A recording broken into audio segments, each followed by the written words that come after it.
we made it into Joliet, Illinois last night, amongst all the rain, west of Chicago, through Paderma, the Parks and Recreation Department agency, and outside of Joliet.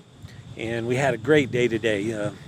We had 24 for a day one, and then the next couple days we'll be splitting up 12 and 12 and working on some cherry trees that need to be removed along part of the prairie land. So we've got a good purpose and going to be some great training. It went good today. We have some restrictions as far as mask use and those kinds of things on the indoors. So kind of use the virtual video series today to go over the board inside workshop portion, and then we'll take and be outdoors the next 2 days with smaller groups. And so I'll give you an update as the week goes on. I think we've got 3 days here in Joliet, then we're glad to have you all around. And I want to appreciate all of you for subscribing to the YouTube channel and starting to pick up on the podcast series. The latest, I guess you'd say, uploads that I've made have gone over very, very well, and the subscriptions are growing like crazy. So thank you very, very much. Hope you all enjoy them, and if I can answer any questions, just leave comments and we'll get back to you. So thanks a bunch. Talk to you later. Good sawing out there.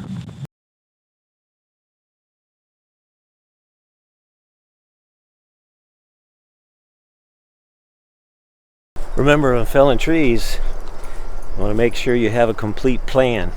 That plan should consist of hazards and obstacles in a selected spot that you've decided to place the tree. It has to be long enough for the tree and it has to be wide enough for the tree. Next is to look at the leans in that position, to that position.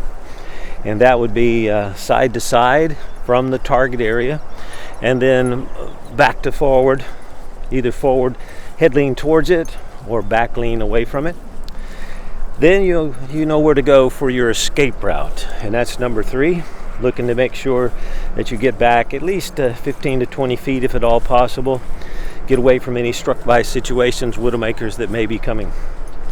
Number 4 is understand a hinge, and that's one of the most misunderstood situations in felling. That hinge is your friend. That's the part that manages to control the tree to its destination that you've planned. About 10% in the width or the thickness of the hinge, about 80% of the diameter in length. The length supports the side-to-side weight, and the width keeps it attached during the movement to the fall. And then number 5, how are you going to back cut it? Some of the trees here in this training, we just cut from the back. They were small. Some of them had some back lean, so you couldn't get a wedge in there. So you have to take and utilize a bore cut to be able to create a spot for the wedge. And then, releasing the tree, walking away to your escape. So back cut, very important. So that's the 5 steps. I'm going to be expanding some of this area out a little bit. You can see some of the trees that were felled yesterday. Had 13 participants and different varied skill levels. About 3 of them had never even operated a chainsaw, even started one up yesterday. And then we had about 3 or 4 that were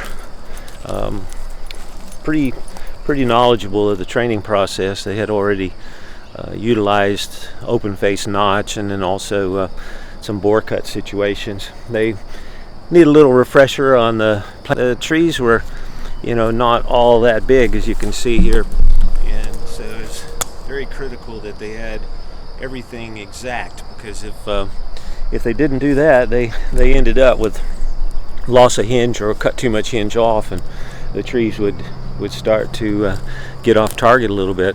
But I don't know, probably I would say 8 out of the 13 yesterday were pretty much right on target, so very well pleased. And Jason here at the park, they have marked about I think somewhere around 45 of these to come out on this expansion, and so they'll be cleaning all this up in the next few weeks. But it looks to look at some pressures and binds, and we were able to talk about some different cut situations, that being tongue and groove and limb lock. This one I haven't talked too much about, but that one works pretty good to be able to fold in for chipper operation. You could cable this tree if your chipper's large enough and be able to pull it right into the chipper. So that can work out as a pretty handy thing. And then notches and hinges to be able to lower, and then offset cuts, keep it from getting stuck, and you can be able to take and lower wood with some weight. You can see here a couple of the offsets that we were using. Makes it really nice. Don't get stuck and come back, just step on them and they just open right up. So it's pretty nice technique to actually work with. So everything went good. Looking forward to today. We've got another group of trees down here that we're going to be planting and taking down. So it's going to be interesting.